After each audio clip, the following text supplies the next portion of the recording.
Hello, it's your boy Dimension Scott back at you once again with a brand new video. Welcome back to the channel once again.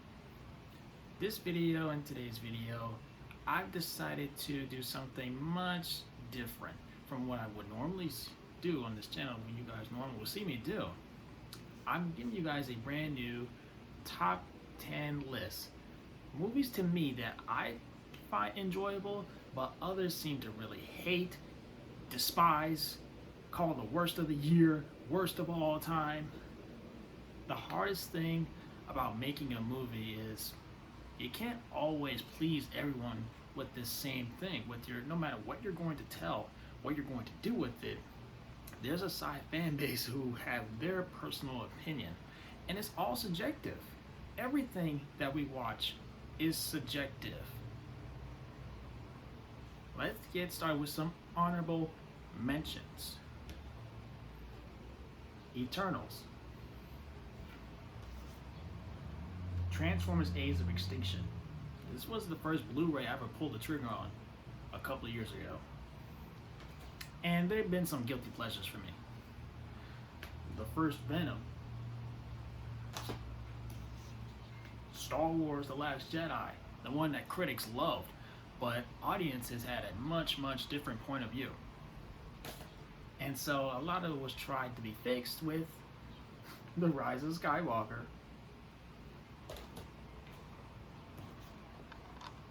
Batman v Superman. A lot of people hated the theatrical cut, and so the ultimate cut, which is 3 hours longer, was released, and the majority said this is a way better cut than the theatrical cut. And to me, it's my favorite comic book movie of all time. That's right, I don't care what anybody says. The Amazing Spider-Man 2. Sony tried to set up a universe to rival the MCU at the time.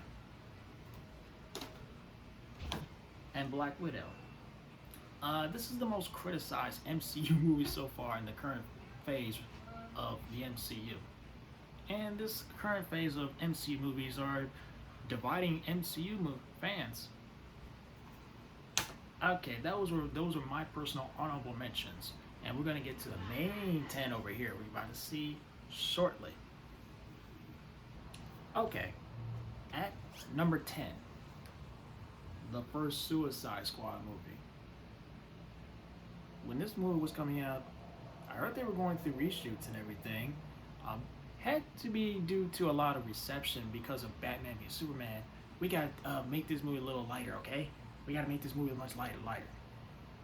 When I first saw it, was it great? No. Was it a little disappointing? Yes, in some aspect. But I didn't think it was the worst of the year. The problem was we haven't seen a whole lot of Joker in this movie.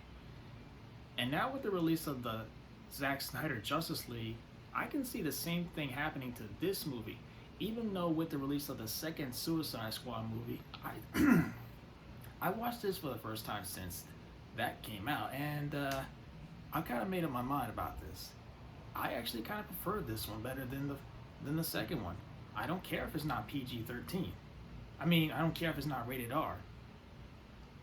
The PG-13 worked for this movie, and I thought the humor was really well balanced. I thought the characters and their motivations was perfectly good. And I'm not someone who hates Enchantress. And I'm not someone who hates Jared Leto as an actor or his Joker performance.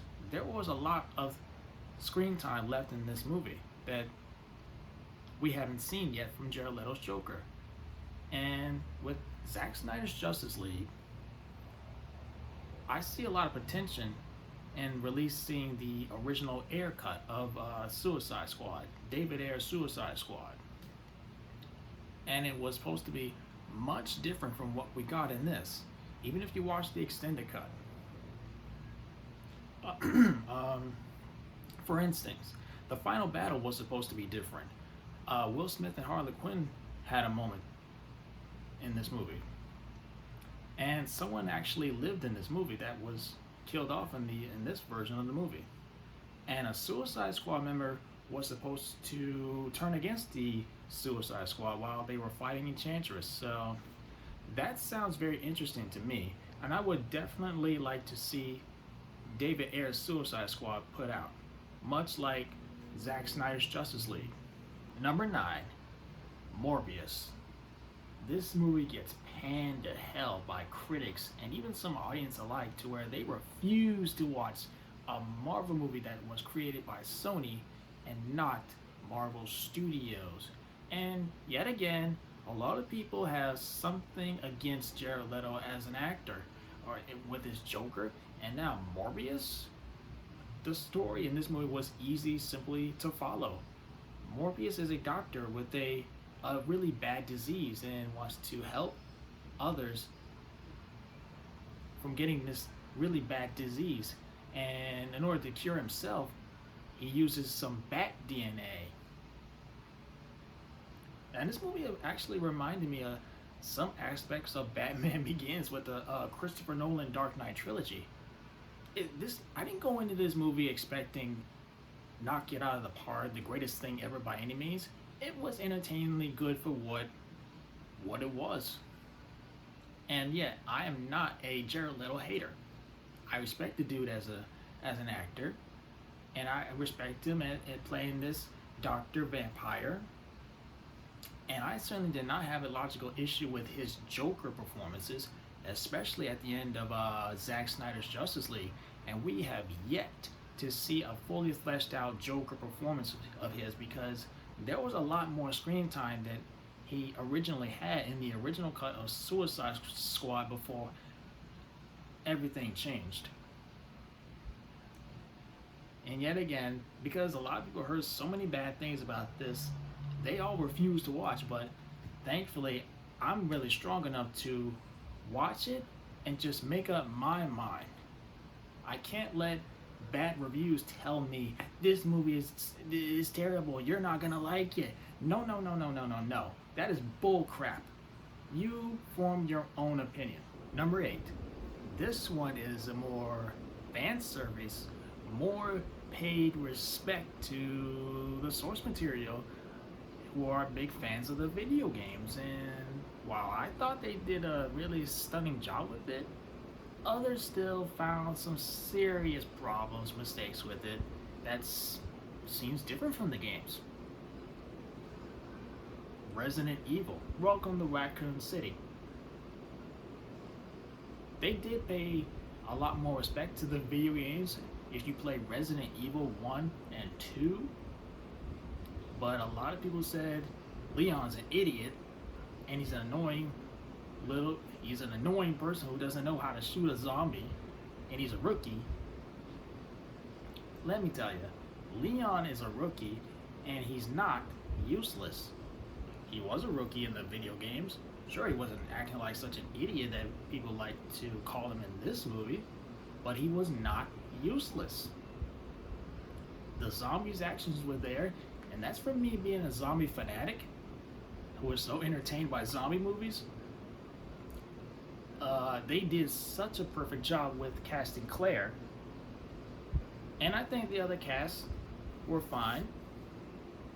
They may not look exactly like their video game counterparts. Maybe that's because of maybe people just didn't like the casting choices. But the zombies look good. Claire looked good. Leon wasn't he wasn't a big useless cop, being a rookie and an idiot. But they got the mansion right, they got Raccoon City right, and I just watched it for the zombie action, and I was totally fine with it. At number 7, Halloween Kills. That's right, I'm giving Michael Myers some love now.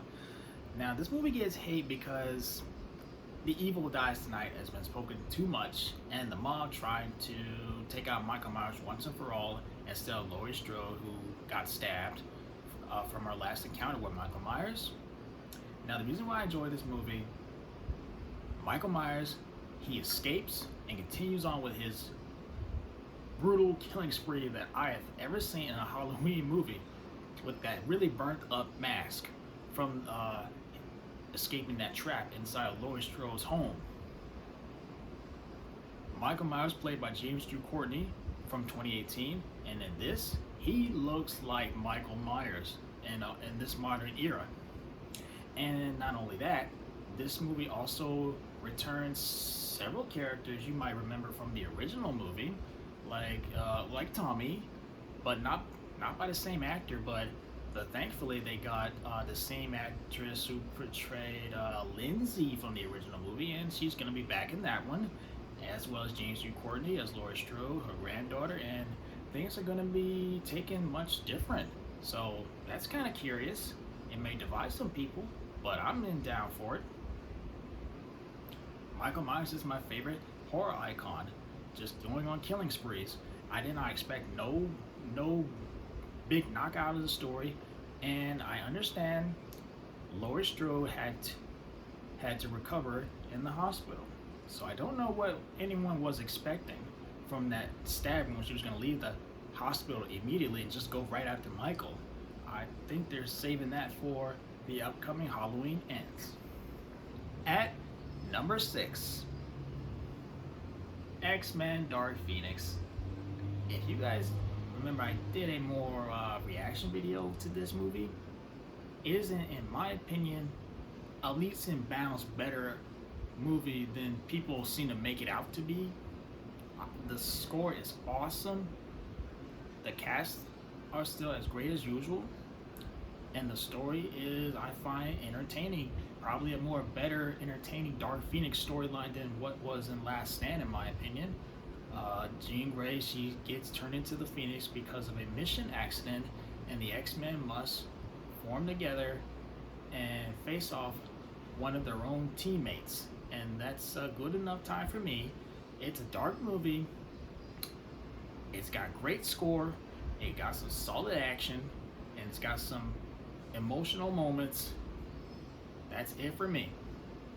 When I heard this was coming out, I heard a lot of test screenings didn't like it, and a lot of bad reviews. So I just went in and experienced and watched the movie in the theater for myself. And I was kind of shaking up because I was just kind of worried about how this was going to turn out, if it's as bad as people make it out to be. But I walked out actually a little surprised, and no, it really wasn't. I think this movie gets way too much hate. I didn't expect it to be some knock it out of the park, and this also came out shortly after Avengers Endgame, and at the time, this movie was affected by Disney buying Fox, and just thought the X-Men movies just ran their course and just were probably ready to see what the MCU would do. And when that comes out, whenever they start to see the X-Men in the MCU, I think there's going to be a lot more appreciation for these X-Men movies that Fox has done. Now, they're not all great. They had their ups and downs. X-Men Origins Wolverine is still, to me, the least favorite one. The one that nobody likes. Moving into the top 5s, and I'm ready for some controversy. New Mutants. Yep, the last Marvel movie produced by Fox. This movie was delayed for 3 years. It almost made it into the theaters, but unfortunately, due to world circumstances, it got pushed back again. No one really cared, but I certainly cared. I kept my fingers crossed this movie was going to come out so I can watch it. It takes place in a hospital ceremony, and you got these young kids, these young teens, and they're played perfectly well. It's much different, and it's a more horror movie. That's not for me. Especially Anya Taylor-Joy as Colossus' little sister. It's funny. It's not action-packed. That doesn't mean anything to me. It's not boring. And in fact, This was the first movie I went and chose to go see when everything started to open back up before everything shut down again. This was my first movie I watched in the theater. I had a good time, not disappointment. Sometimes I wonder what people go in expecting.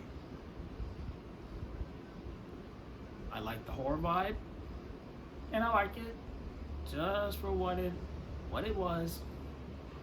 They did plan to do reshoots, but didn't have time, so they gave us exactly what was shot. And of course, all the actors in this movie, they've grown up. Anya Taylor-Joy, Charlie Heaton, and one actress from Game of Thrones is in this, and one actor from 13 Reasons Why. I only seen one season of that. And I heard New Mutants is based on a couple of horror comics. The last X-Men movie, and unfortunately we're not going to see these kids probably never again. But this felt like a little tribute to end off what the X-Men started for comic book movies and films. New Mutants. At number 4, Helen Slater as Supergirl. Another comic book movie that's considered one of the ones so bad, but her performance alone in this movie will carry this movie. That's all I need. I just like how gorgeous she is, and I really like how they took the costume right out of the comic books. That's all I need. And it also comes to maybe some of the music in this movie. It's not by any means no comparison to John Williams, who created the score for Christopher Reeve's Superman. And for those of you who don't know, this actually meant to live in the same exact universe as Christopher Reeve's Superman. So after Superman 3, they were trying to bring in other Superman related characters, and they started with the Girl of Steel, with Supergirl, a movie came out in 1984. It was so panned. It has a 9% on Rotten Tomatoes, and it's been arguably considered one of the worst movies ever. It is so bad for all those reasons. The story wasn't so well written, and it's not on the same successful as some of the Christopher Reeve Superman movies. And so the Salkinds were, after this, the Salkinds were probably done. But to me personally, I think I'll watch this movie just for turn my brain off, don't take it serious, and I'm fine with it, because Helen Slater, she is a really gorgeous woman as Supergirl. You know, her looks, her hair, the costume looks exactly like the comic books, and the music is there, and they really did a nice job with the practical flying effects for some, like the wire work, much like they did for Christopher Reeve's Superman. Christopher Reeve was going to make a cameo in this, well, at least they wanted him to, but things went on a very sour note because of Richard Donner being fired from Superman, and Christopher Reeve was pretty much done until he was convinced for Superman: The Quest for Peace. So, not a great movie. I'll watch it as a guilty pleasure because Helen Slater is really gorgeous. At number 3 is going to be a controversial one, Jurassic World: Fallen Kingdom. So, Claire and Owen return to the island after 3 years from the first Jurassic World to save the remaining dinosaurs from being killed from an erupting volcano. Not only that, the movie takes you in a much risky direction at this mansion, and where a new dinosaur has been created, and the dinosaurs are all locked up and ready to be sold for money. And there's a clone girl in this movie, which doesn't bother me at all. The dinosaurs are there, the T-Rex is there, 2 fan favorites, Claire and Owen, they're there, and it's really well shot and directed. So that's pretty much enough for me. I think it's my third favorite in the Jurassic Park franchise, and I know a lot of people would disagree with that. I'm I'm ready for the controversy. But Jurassic World Fallen Kingdom is a pretty fun movie and a risky new ballsy direction in this new trilogy of, I wouldn't say trilogy. I'm not going to say trilogy. I'm not going to consider a trilogy, but it is three brand new films with the release of Jurassic World Dominion. So Jurassic World Fallen Kingdom, new direction, really well shot, new risky things that we've never seen before. And the mansion stuff is totally good for me, and I don't think it's bad as people make it out to be, or stupid as people make it out to be. It's actually my third favorite, and that's me. Number two is probably another controversial, Captain Marvel. A lot of people thought this was going to be the biggest Marvel's first flop, and the way people think of Brie Larson as a person and all that, but I wasn't gonna let it stop me. I don't have nothing against Brie Larson at all. I think she was a great, solid choice for Captain Marvel. I didn't expect anyone who should play Captain Marvel, and the movie is a really fun 1990s movie. That's the year of time era this is set in. This came out after Avengers Infinity War. Everyone was waiting for the next chapter following the shocking ending of Infinity War. I won't get into no spoilers. So this made so much money, and a lot of people thought this was going to be the first flop, according to the internet and whatever it is that people have against Brie Larson as a person. But that's not me at all. I was going to see it for myself, no matter what the internet was saying. And it was actually shockingly better than what people make it out to be. A lot of people said it was so mediocre, and the way Nick Fury lost his eye, won't get into spoilers, and the special effects were great, and Brie Larson is a solid choice for Captain Marvel. And we got to see the Skrulls, and I think they're setting up for a perhaps secret invasion. They were in this movie too, and this movie is fun. It's kind of funny, and I think it has one of my favorite one of the last Stan Lee cameos, because this movie was actually dedicated after he passed away. Captain Marvel here. It's a really fun Marvel movie, and it's better than what people make it out to be.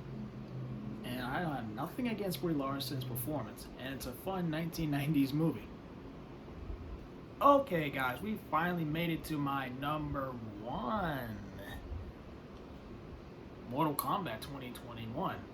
This movie gets shit because they were setting up for a tournament, and so many people didn't want a brand new character, Cole Young, anywhere near this movie, overtaking the screen time from characters like we all know from the games: Liu Kang, Kung Lao, Sub-Zero, Scorpion, and everyone. But I don't think Cole Young is the main protagonist in this movie. Sub-Zero, he is a beast. He will really use his powers to freeze you, and you'll be dead.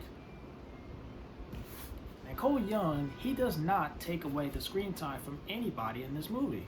And he is not he's not a perfect person who knows how to do everything. He has to train and join forces with the Chosen Warriors that they were setting up for a sequel, which has been greenlit.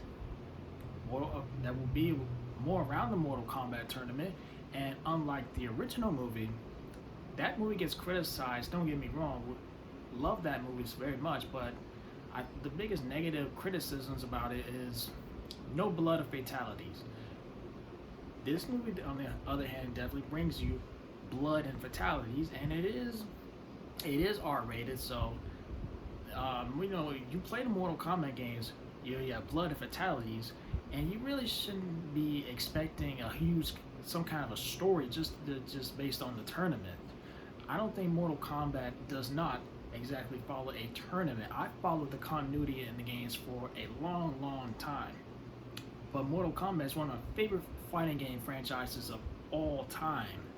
You know, the characters, Liu Kang, Kung Lao, Sub-Zero, Johnny Cage, Scorpion, and many other fan favorites. And so many people get really mad because they didn't want Cole Young anywhere near in this movie, which is kind of which is unfair to bring this movie down for. And not being a Mortal Kombat tournament, which they greenlit for a sequel, and a lot of people don't want to see any more Cole Young ever again, which is kind of crazy to me. I'm not the one who's so negative about Cole Young in this movie, and he doesn't even take away the screen time from this movie at all, from our main heroes that we know from the games. Sub-Zero is a beast. The special effects are great. It's a small R-rated budget with blood and fatalities, and even some underrated characters who never got much attention in the games. And I didn't expect a really big story. Mortal Kombat to me is all about the fighting, not just the tournament. Sure, it is about stopping the bad guys like Shao Kahn, Shang Tsung from taking over Earthrealm.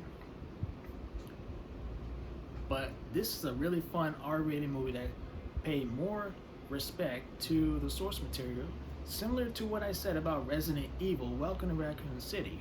Blood, fatalities, characters who look like their counterparts, even though they bring in a brand new original character that nobody wanted, but was totally okay with me. That is it, guys. Made it to the end. If you enjoyed the video, like and subscribe if you haven't already. I love talking about things I'm passionate about. Blu-rays, video games, DVDs, and making shopping vlog videos. If you're into all that type of stuff, and if you love physical media like me, you're in the right place. Once again, hit the like button and subscribe if you haven't yet already. Thank you all for watching, and let me know, are there any movies that you really like but others seem to really despise and hate, the worst thing ever, and you have a much positive point of view? And do you agree with my list? Thank you. Let me know all that down below. Thanks for all for watching. We'll catch you all later. Peace out. And keep physical media alive.